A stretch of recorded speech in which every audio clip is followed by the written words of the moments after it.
Welcome to Walking the Earth, Malaysia. Today we are in Georgetown, Penang, just off the coast of the Malay Peninsula. And this is a famous place associated with Sun Yat-Sen, the Sun Yat-Sen Center. He was one of the most important revolutionary thinkers in late 19th, early 20th century Chinese history. And my understanding is that he was a big influence upon many of the CCP leaders like Mao Zedong, as well as to China, the mainland to this day, as well as the Kuomintang in Taiwan later. So he had a big influence upon many of the thinkers in China. So there's like a heritage trail associated with him here. And because he spent some time in Penang a couple different times. I don't know much about him, so if you can share some resources, maybe a good documentary about him, please put that in the comments. We've got a statue of him, and then this looks like kind of telling a little bit of his story along the wall. So let's see what we can learn. So my understanding is he was a big influence on Mao Zedong and Chiang Kai-shek, and so Dr. Sun Yat-sen's bonds with Penang. He was a great pioneer of the Chinese Democratic Revolution and a model of Chinese patriotism, armed with the ideal of fighting for China and her people's salvation and to realize national liberation and reconstruction. Sun Yat-sen launched the inspiring Chinese National Revolution in order to escape arrest by the oppressive Manchu authorities. Dr. Sun lived for many years in exile to continue his revolutionary pursuit.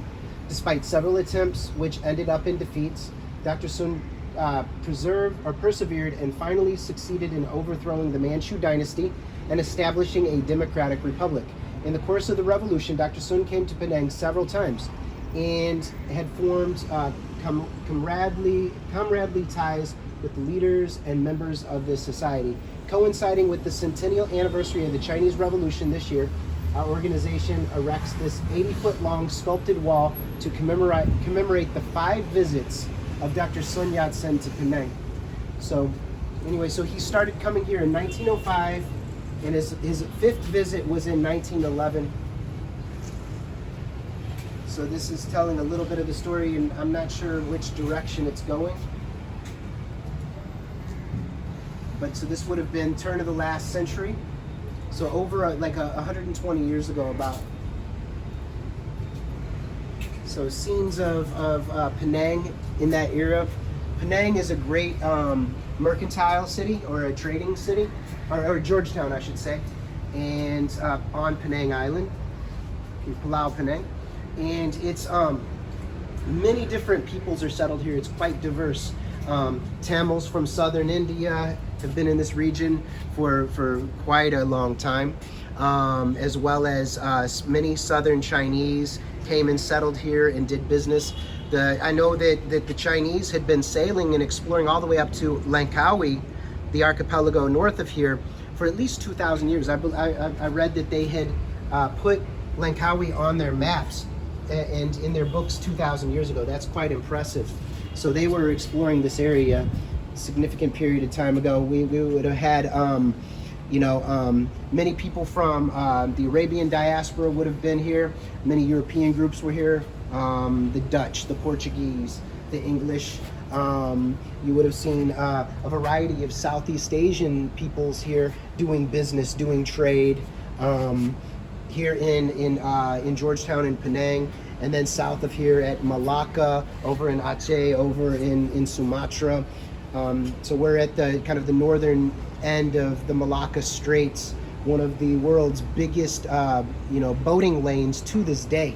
So this little sculpted wall is just to give a little sense of his story when Dr. Sun Yat-sen was here. And then we can see this building that he stayed in during one of his visits. And there's some really beautiful architecture around Georgetown from the colonial era with influences from the Chinese, from the Dutch, the Portuguese, the British, and more built in. And so just take a quick little look before we draw this to a conclusion. But this is certainly a leader that I need to learn more about, because he had such a tremendous impact upon what ultimately is more than 1 billion people since he was born in this world. So that's directly or indirectly, and that's quite impressive, and a variety of leaders. So we'll go take a look at the statue before we head out.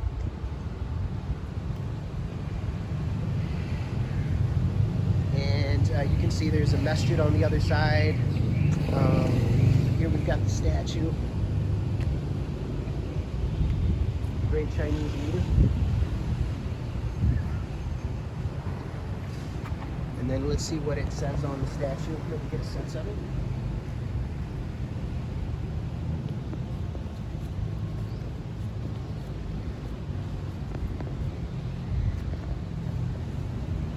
So what it says is, the father of the Chinese Republic, Dr. Sun Yat-Sen, persistently struggled to bring independence and democracy to China.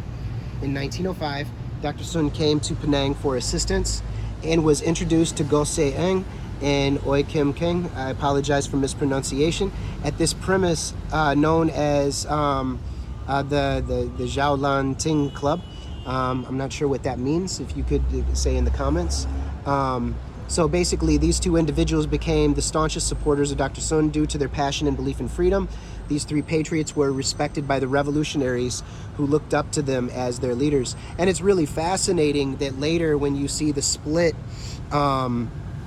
between the communists and then the Kuomintang that go that wind up going to Taiwan, my understanding is that both groups look to him and his movement as very central to at least their original ideologies and frameworks. So he and his movement is certainly worth learning more about for those who are interested in Chinese history and world history, in politics. So we'll go ahead and draw this to a conclusion.